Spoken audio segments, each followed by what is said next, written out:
जय हिंद दोस्तों, कैसे हो आप सब लोग। उम्मीद है मस्त बिंदास होंगे और अपनी पढ़ाई को बहुत अच्छे से कर रहे होंगे। अपना ये जो नया चैनल है इसमें मैंने ज्योमेट्री के सेशन को स्टार्ट किया है और ज्योमेट्री के हर एक कॉन्सेप्ट को बहुत अच्छे से समझाने की कोशिश भी की है। उम्मीद है जो ज्योमेट्री का बेसिक था अभी तक वो आपको बहुत अच्छे से समझ में आया होगा और आपने उसको बहुत अच्छे से नोट भी किया होगा।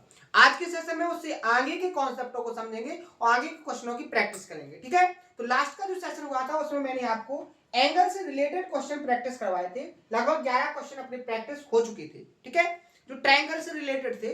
लेकिन आज अपन एक कॉन्सेप्ट नया सीखेंगे जो आप अभी तक रटते हुए आए हो कि किसी ट्रायंगल के तीनों जो एंगल होते हैं उनकी वैल्यू का सम कितना होता है 180 डिग्री। आज मैं उसका प्रूफ आपको समझाऊंगा कि अगर ट्रायंगल के तीनों एंगल हैं तो उनकी वैल्यू का सम 180 कैसे होता है। क्योंकि मैथ को अगर आपको समझना है तो हर एक क्यों का जवाब आपके पास होना चाहिए। तो हर एक क्यों का जवाब आपको मिलेगा। बहुत शानदार तरीके से मैं आपको समझाने की कोशिश करूंगा, आप भी बहुत अच्छे से समझने की कोशिश करना। पूरे एफर्ट के साथ मैं आपको समझाऊंगा। आपका भी दायित्व है कि आप पूरे एफर्ट के साथ उसको समझने की कोशिश करना। ठीक है, तो आइए स्टार्ट करते हैं। अगर सेशन पसंद आए तो इसको शेयर भी करना है। ठीक है, क्योंकि आप जितने अच्छे से मुझे मोटिवेट करोगे उतने अच्छे डाटा, उससे अच्छे क्या है आपकी कंटेंट के साथ मैं आपको सेशन कंप्लीट करूंगा। ठीक है, तो आइए स्टार्ट करते हैं। सबसे पहले आप हेडिंग बनाइए क्या, ट्रायंगल। अपन समझेंगे ट्रायंगल। ट्रायंगल का बेसिक तो अपन समझ चुके हैं कि अगर कोई ट्रायंगल है तो उस ट्रायंगल की तीन साइड होती है, तीन वर्टेक्स होते हैं। ठीक है, ये सारी जो बेसिक इंफॉर्मेशन है कि अगर कोई ट्रायंगल है तो उस ट्रायंगल के तीन वर्टेक्स होंगे, तीन साइड्स होंगी, तीन हाइट होंगी, तीन मीडियंस होंगी। इस तरीके की जो लैंग्वेज है, जो बेसिक लैंग्वेज हो, जो ट्रायंगल का बेसिक इंफॉर्मेशन है, इसको अपन बहुत अच्छे से समझ चुके हैं। आप समझेंगे कि जो ट्रायंगल है, ट्रायंगल के तीनों जो एंगल है उनकी जो वैल्यू का सम होता है वो कितना होता है 180। तो वो कैसे होता है, उसका प्रूफ क्या है, उसका कॉन्सेप्ट क्या है, उसके पीछे का लॉजिक क्या है, अपन इस चीज को समझेंगे आज। ठीक है, तो सबसे पहले मैंने आपके सामने एक ट्रायंगल बनाया। क्या बनाया, एक ट्रायंगल। ट्रायंगल आपका क्या हो गया, ए बी और सी। एबीसी मैंने आपका एक ट्रायंगल बनाया और मैंने आपसे बोला है कि इस ट्रायंगल के तीन angle, angle A, angle B और एंगल सी है। और मैंने आपसे लिख दिया कि इन जो तीनों एंगल का सम होगा, angle A plus angle B plus angle C, इनका जो सम होगा वो 180 डिग्री होगा। क्या होगा, 180 डिग्री होगा। बात समझ में आई। मैंने क्या बोला, इनका जो सम होगा वो कितना होगा 180 डिग्री होगा। अब वो कैसे होगा उसको समझो, उसके कॉन्सेप्ट को समझो। आपको क्या करना है कि इस ट्रायंगल के किसी एक वर्टेक्स से अपोजिट भुजा के पैरेलल कोई लाइन खींचना है, कोई लाइन ड्रॉ करना है। कैसे, यहां देखो, जैसे मैंने वर्टेक्स ए से इसके अपोजिट में जो साइड है बीसी, इसके पैरेलल एक लाइन खींच दी इस तरीके से। कैसी है, पैरेलल। अब पैरेलल लाइन का क्या कॉन्सेप्ट है, ये जो लाइन है इस वाली लाइन की कैसी हो गई, पैरेलल। मान लीजिए डी ई लाइन खींची मैंने, डी ई लाइन यहां ले लू। जो डी ई है वो पैरेलल किसके है, आपके बीसी के। यानी मैंने डी ई पैरेलल बीसी के खींचा। तो पैरेलल लाइन का कॉन्सेप्ट क्या कहता है कि जो इसके क्या होते हैं, अंतः कोण होते हैं वो कैसे होते हैं, बराबर होते हैं। और अगर संगत कोण हो, करेस्पॉन्डिंग एंगल हो, तो वो भी लेंथ में कैसे होते हैं, इक्वल होते हैं। आप यहां पर देखो, और एक और होता है एकांतर कोण।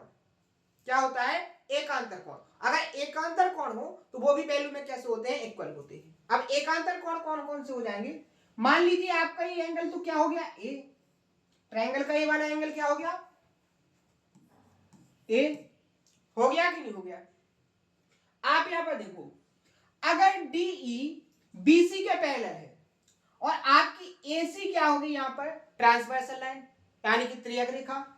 अगर इस एंगल की वैल्यू सी है तो आपका ये जो एंगल होगा, ये जो एंगल होगा, इस एंगल की भी वैल्यू क्या होगी, सी होगी कि नहीं होगी? समझ में आया कि नहीं आया? इसी तरीके से अगर आपकी डीई पैरेलल बीसी हो गई, डीई पैरेलल बीसी हो गई, तो आप यहां पर देखोगे जो अगर ये एंगल बी है और ए भी आपकी ट्रांसवर्सल लाइन है, तो ये आपका एंगल बी क्या होगा, बी के बराबर होगा। होगा कि नहीं होगा? आप यहां पर देखो ये क्या है, लाइन। लाइन के किसी पॉइंट पर बने एंगल की वैल्यू कितनी होती है, 180 डिग्री। अब यहां पर कौन कौन से एंगल बने हैं आपके, angle A plus angle B plus angle C, इनकी जो वैल्यू का सम होगा वो कितना हो जाएगा यहाँ पर 180 डिग्री, क्योंकि ये तीनों एंगल किसमें है, लीनियर पेयर, रेखीय योग में। ठीक है, समझाया है कि नहीं? बेसिक जो कॉन्सेप्ट थे उसमें मैंने आपको समझाया था। तो यहां से आपको क्या समझ में आया कि अगर कोई ट्रायंगल है तो उस ट्रायंगल के तीनों जो एंगल होते हैं उनकी वैल्यू का जो सम होता है वो 180 डिग्री होता है। कैसे होता है, समझ में आ गया कि नहीं आ गया? बहुत अच्छे समझ में आया होगा। अब देखो इस पर एग्जाम ने क्वेश्चन को कैसे क्रिएट करता है। यहां देखो क्वेश्चन 11 तक अपन सॉल्व कर चुके थे, 12वें नंबर का क्वेश्चन सॉल्व करेंगे अपन। ठीक है, यहां देखो उसने क्या कहा है कि ट्रायंगल एबीसी में 2 एंगल ए की वैल्यू 3 एंगल बी के बराबर और 3 बी की वैल्यू 6 सी के बराबर है। यानी एंगलों का रिलेशन दिया है 2 angle A equal to 3 angle B equal to 6 angle C. ठीक है, अगर मैं आपसे बात बोलूं कि इन ट्रायंगल के जो एरिया का सॉरी जो एंगल्स का रेशियो है वो क्या होगा, तो आप क्या उसको निकाल सकते हो, निकाल सकते हो? आपको अभी पता नहीं होगा, जब अपन रेशियो समझेंगे आपको समझ में आएगा, लेकिन यहां समझने की कोशिश करना। अगर मैं इसको के इक्वल टू मान लूं, के बराबर मान लिया, के बराबर अगर इसको मैंने मान लिया, सपोज करना है, यहां आप देखोगे 2 एंगल ए की वैल्यू किसके बराबर हो जाएगी, के बराबर हो जाएगी कि नहीं हो जाएगी? यहां से एंगल ए की वैल्यू निकालोगे तो क्या हो जाएगा, के अपॉन 2। इसी तरीके से आपके एंगल बी की वैल्यू क्या हो जाएगी, यहां से के अपॉन 3, और एंगल सी की वैल्यू यहां से क्या हो जाएगी आपकी, के अपॉन 6। और अगर आप इनका रेशियो लोगे तो रेशियो क्या आ जाएगा, के 2 रेशियो के 3 रेशियो के 6, और रेशियो लोगे तो ऊपर से के क्या हो जाएगा, कैंसिल हो जाएगा, क्योंकि तीनों में के है। इस प्रोसेस को करने से अच्छा है कि एक आप डायरेक्ट लॉजिक सीखो जिससे आप सेकंडों में निकालो। आपको यहां इसके इक्वल में कोई वैल्यू पुट करना ही है, तो आप क्या काम करो, यहां पर जो नंबर है इन नंबरों का क्या ले लो, एलसीएम। आप देखोगे नंबर का एलसीएम क्या आ जाएगा, 6। तो यहां पर जो आप के पुट कर रहे थे, यहां पर आप क्या पुट कर लो, 6। आप यहां पर देखो, आप यहां पर देखोगे जैसे ही आप यहां पर 6 पुट करोगे के प्लेस पर, तो आपको एंगल ए का रेशियो क्या मिलेगा, यहां से 3। यहां पर आपको रेशियो क्या मिलेगा, के यहां पर आप 6 पुट करोगे तो क्या मिलेगा, 2 रेशियो। यहां 6 पुट करोगे तो क्या मिलेगा आपको, 1। तो एंगल का जो रेशियो आएगा वो क्या आएगा, 3 रेशियो 2 रेशियो 1। आगे देखो इन तीनों एंगलों में से आपको क्या निकालना है, सबसे बड़े कोण की वैल्यू को फाइंड करना है। अब जो वैल्यू रेशियो में बड़ी होगी वही एग्जैक्ट वैल्यू में बड़ी होगी। तीनों एंगल आपके क्या हो जाएंगे, 3 और 2 5 और 6 यूनिट की वैल्यू किसके बराबर होगी, 180 के। आपको 3 यूनिट की वैल्यू फाइंड करना है, दोनों तरफ 2 से डिवाइड कर दो तो 3 यूनिट की वैल्यू क्या आ जाएगी यहाँ पर, 90। ऑप्शन नंबर यहाँ पर बी क्या हो जाएगा, करेक्ट आंसर। समझ में आया? तो इस तरीके से आपको क्वेश्चन को टैकल करना है, सॉल्व करना है। ठीक है, नेक्स्ट क्वेश्चन देखो, यहां पर क्या है कि किसी त्रिभुज के कोणों का जो वैल्यू है वो 8x minus 15 degree, 6x minus 11 degree और 4x माइनस 10 डिग्री है। आपको x की वैल्यू को फाइंड करना है, बिल्कुल सिंपल है।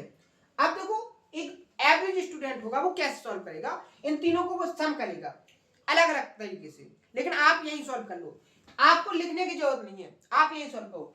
8x 6x क्या हो जाएंगे आपके, 14x और 4x क्या हो जाएंगे आपके, 18x माइनस 15 माइनस के और 11 माइनस के, आपके यहाँ पर क्या हो जाएंगे -15 -11 26 माइनस के 26 और माइनस के 10 ऐड करेंगे तो माइनस के 36 इक्वल टू में 180, क्योंकि तीनों कोणों का सम क्या होगा 180।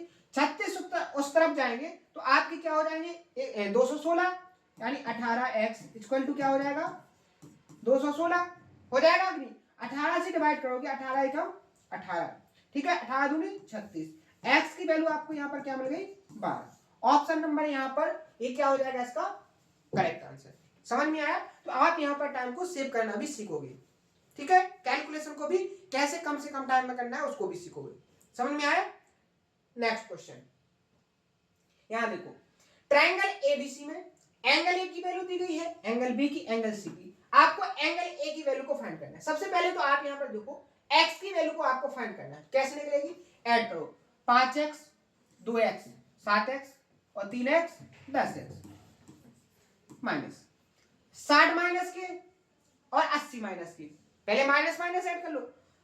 60 और 80 को ऐड करोगे तो क्या हो जाएगा माइनस का 140, माइनस के 140 में से 40 जाएंगे ऐड करोगे, माइनस 140 में 40 ऐड करोगे तो आपका क्या बचेगा माइनस का 100।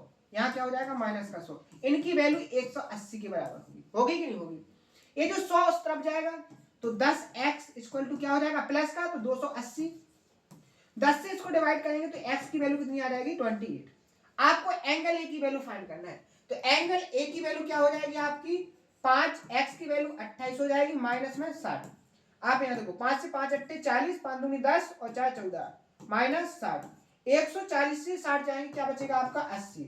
ऑप्शन नंबर यहाँ पर क्या हो जाएगा सी करेक्ट आंसर। ठीक है, समझ में आया। एक क्वेश्चन और करेंगे सॉल्व। यहाँ देखो आपको ट्रायंगल के एंगल दिए गए हैं और आपको उनके टाइप दिए गए हैं। आपको बताना है किस टाइप का एंगल है। सबसे पहले आप एंगल निकालो। कैसे निकालोगे, यहां देखो x x 2x और एक और x 3x माइनस 15 माइनस की 45, 60 माइनस की 60 माइनस यहां माइनस के 120, इनकी जो वैल्यू होगी वो 180 के बराबर होगी। 3x इक्वल टू क्या हो जाएगा 120 में यहां 180 ऐड होंगे तो क्या हो जाएगा 300। x की वैल्यू यहां पर क्या आ जाएगी 100, क्या आ जाएगी 100। आप यहां देखो 100 से 15 को माइनस करोगे तो पहला एंगल क्या हो जाएगा आपका 85। यहां 100 से 45 को माइनस करोगे तो दूसरा एंगल क्या हो जाएगा 55। यहां 100 से 60 को माइनस करोगे तो क्या हो जाएगा आपका 40। यानी ट्रायंगल के जो तीनों एंगल हैं वो कैसे आए अलग अलग। अगर तीनों एंगल अलग अलग हो तो ऐसे एंगल को क्या बोलते हैं अपन, ऐसे एंगल को बोलते हैं ऑब्टूज। यहां देखो एक्यूट एंगल, क्या बोलेंगे अपन एक्यूट एंगल। आइसोसेलेस के प्लेस पर कर लो अपन एक्यूट एंगल, क्योंकि इसके जो तीनों एंगल हैं वो क्या है 90 डिग्री से कम। समझ में आया कि नहीं आया। यहाँ ऑप्शन में मिस्टेक है, यहाँ क्या लिखेंगे अपन एक्यूट एंगल। समझ में आया। तो इस तरीके से एक एग्जामिनर क्वेश्चन को सेट करता है। मैंने कॉन्सेप्ट समझाया, कॉन्सेप्ट के बाद क्वेश्चनों की प्रैक्टिस। तो इन कॉन्सेप्टों को आपको बहुत अच्छे से नोट करना है, क्वेश्चनों की प्रैक्टिस करना है। आज के सेशन में अगर कोई डाउट हो तो उस कमेंट बॉक्स में जरूर बताएं। आपके डाउट को पूरी तरीके से सॉल्व किया जाएगा। मिलते हैं नेक्स्ट सेशन में इसी जोश और उम्मीद के साथ। Thank you.